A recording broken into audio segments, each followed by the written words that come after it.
Modelos atômicos. Dalton foi quem descobriu o átomo. Ele acreditava que os átomos eram esferas rígidas, indivisíveis e indestrutíveis, que eram partículazinhas que compunham a matéria. Dalton também dizia que os átomos eram diferentes, porém átomos do mesmo elemento são iguais, assim como mostra o desenho. Falava também que os elementos da natureza se combinam em proporções definidas para poder formar outros compostos. Por exemplo, a água, que é formada por 2 partículas de hidrogênio e uma de oxigênio. O modelo de Dalton também é conhecido como modelo de bola de bilhar. J. Thomson. Até então, Dalton não havia falado de cargas elétricas. Thomson descobriu os elétrons através do seguinte experimento. Pegou uma ampola, a ampola de Crookes, e nela colocou gás sobre baixa pressão. Logo após, ligou 2 eletrodos, o negativo e o positivo, fazendo uma diferença de tensão, obtendo luz, raios que saíam do cátodo. Estes raios eram partículas carregadas eletricamente negativas, que viajavam em alta velocidade. Ele então colocou uma cruz e observou que os elétrons não a ultrapassavam, criando a sombra, e assim comprovou que os elétrons eram maciços. E foi assim que Thomson dizia que os elétrons são bolas com massa positiva e com os elétrons nela. O modelo de Thomson também é conhecido como modelo de pudim de passas ou ameixas. Modelo atômico de Rutherford. Em 1910, Rutherford estava estudando a trajetória de partículas e a interação entre a radiação alfa e os materiais. Nessa ocasião, ele detectou que havia uma limitação no modelo atômico de Thomson e Dalton, que diziam que os átomos eram maciços. O experimento de Rutherford consistiu em colocar polônio, um semimetal radioativo, em uma caixa de chumbo com um pequeno orifício por onde as partículas alfas, que são partículas carregadas positivamente e com grande massa que o polônio libera, saíssem e batessem em uma fina lâmina de ouro. Segundo Dalton e Thomson, o átomo seria maciço. Então, ao chocar a partícula alfa com a lâmina de ouro, a partícula não atravessaria a lâmina. Porém, o experimento de Rutherford mostrou o contrário. A grande parte das partículas alfas atravessaram a lâmina e se chocaram com o filme fotográfico. Algumas até fizeram desvios. Assim, Rutherford descobriu que os átomos não eram maciços, e sim tinham um imenso espaço vazio e um núcleo pequeno, denso e com carga positiva, o que faziam com que as partículas, que também eram positivas, se desviassem ao ter contato com ele. Este núcleo é onde está toda a massa do átomo.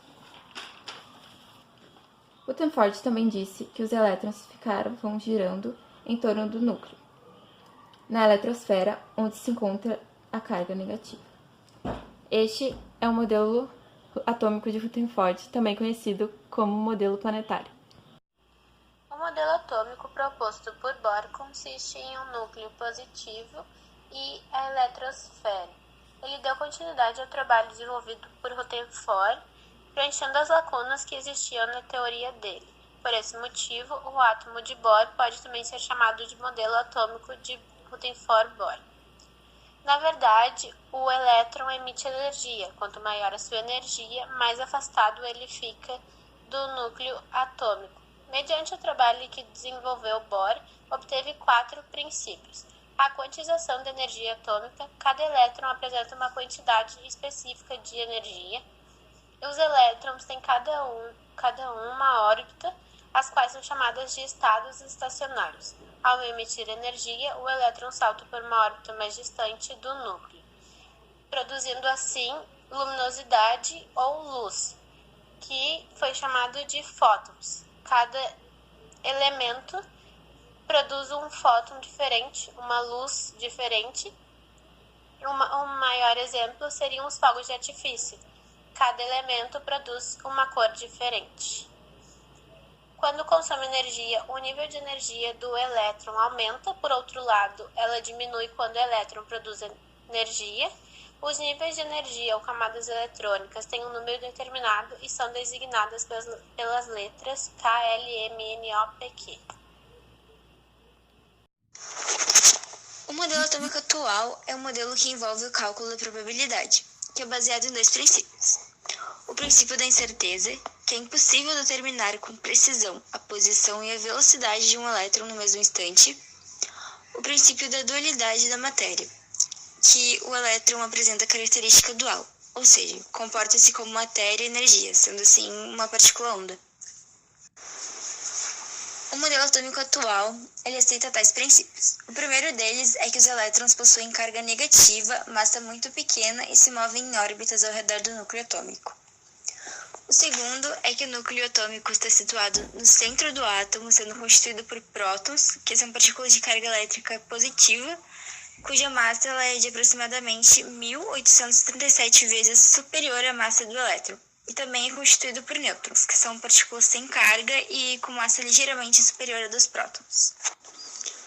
O átomo é eletricamente neutro porque possui número igual de elétrons e prótons. O número de prótons no átomo se chama número atômico, representado pela letra Z e utilizado para estabelecer o lugar de um determinado elemento na tabela periódica.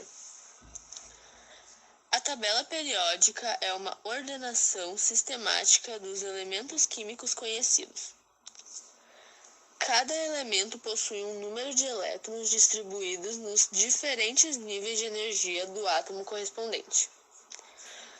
Os níveis de energia ou camadas são denominados pelos símbolos K, L, M, N, O, P e Q. A camada mais próxima do núcleo, a K, comporta somente 2 elétrons. As camadas L e Q comportam 18 elétrons.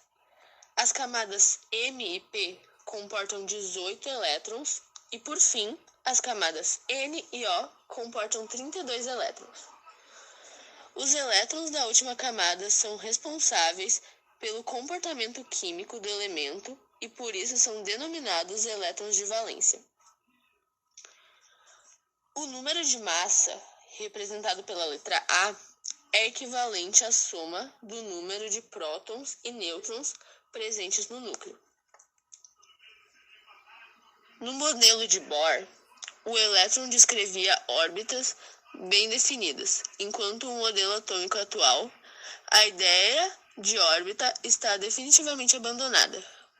Hoje se considera o elétron uma partícula-onda com trajetória desconhecida.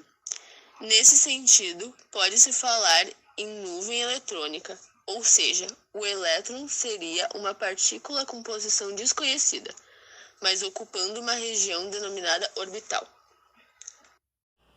Fim. Júlia Fraporte de Anselmo, Lauren Giovanna, Júlia Lutz, Maria Eduarda Proença, Lauren Braseiro.